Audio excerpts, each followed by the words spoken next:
ఇప్పుడు తమిళనాడులో విజయ్ సీఎం అవుతున్నాడు అవ్వట్లేదు, రెండు రకాల చర్చలు అయితే నడుస్తాం. సో ఇలాంటి క్రమంలో కొన్ని వార్తలు సర్క్యులేట్ అవుతాం. ఇప్పుడు తమిళనాడులో విజయ్ కనుక పార్టీని స్థాపిస్తే కనుక 6 నెలల పాటు పార్టీని ఒక్క మాట కూడా అన్నం అని చెప్పేసి స్టాలిన్ వర్గీయులు చెప్తున్నారట. 6 నెలల పాటు టైం ఇస్తాం, ఈ హనీమూన్ పీరియడ్ అయిపోయిన తర్వాత తను ఇచ్చినటువంటి వాగ్దానాలు ఏవైతే ఉంటాయో అవి నెరవేర్చకపోతే చుక్కలు చూపిస్తాం అన్నట్లుగా డిఎంకే పార్టీ దగ్గర నుంచి కొన్ని సంకేతాలు అయితే వస్తున్నాయట.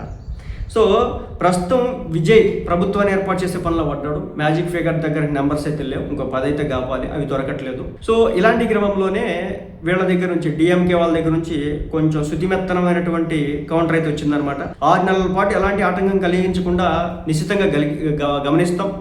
ఏదైతే తమ హయాంలో ప్రవేశపెట్టినటువంటి పలు ప్రజాకర్షణ పథకాలు ఏవైతే ఉన్నాయో ఈ ప్రభుత్వం కంటిన్యూ చేయాలని చెప్పేసి ఆకాంక్షిస్తాం. పాఠశాల విద్యార్థులకు ఉచిత అల్పాహార పథకాన్ని ఆపకూడదని చెప్పేసి కోరాడట. తాము ఇస్తున్నటువంటి 1000 రూపాయల సాయాన్ని కొనసాగించాలని సూచించారు. విజయ్ తన మేనిఫెస్టోలో 2500 ఇస్తామని హామీ ఇచ్చినప్పటికీ అంత పెద్ద మొత్తం ఇవ్వడం ఆచరణతో కష్టమని, కనీసం తాము ఇచ్చినటువంటి 1000 అయినా మహిళలకు అందేలా చూడాలని చెప్పేసి స్టాలిన్ పేర్కొన్నారు. చూడండి ఎంత హుందా రాజకీయం ఇది, ఎంత హుందా రాజకీయం చూడండి. మన స్టేట్స్లో ఇలా అయితే ఉండదన్నమాట. ఒకళ్ళు ప్రవేశపెట్టినటువంటి పథకాన్ని ఇంకొకరు తీసేయాలి. ఇంకా నయ్యం జగన్మోహన్ రెడ్డి గారు పెట్టినటువంటి ఒక పథకాన్ని 2 పథకాలని చంద్రబాబు నాయుడు గారు తీయలేదు. తల్లికి వందనం పేరుకి మార్చినారు అంతే. వసతి దీవెన, విద్యా దీవెనలని పేర్లు మార్చినారు. సో చంద్రబాబు నాయుడు గారు కంటిన్యూ చేసినారు. ఇప్పుడు ఏంటంటే 2500 రూపాయలు ప్రతి మహిళకి ఇస్తామన్నాడు. వర్కౌట్ కాదు. అక్కడ లక్షల కోట్ల అప్పులు చేయాలి.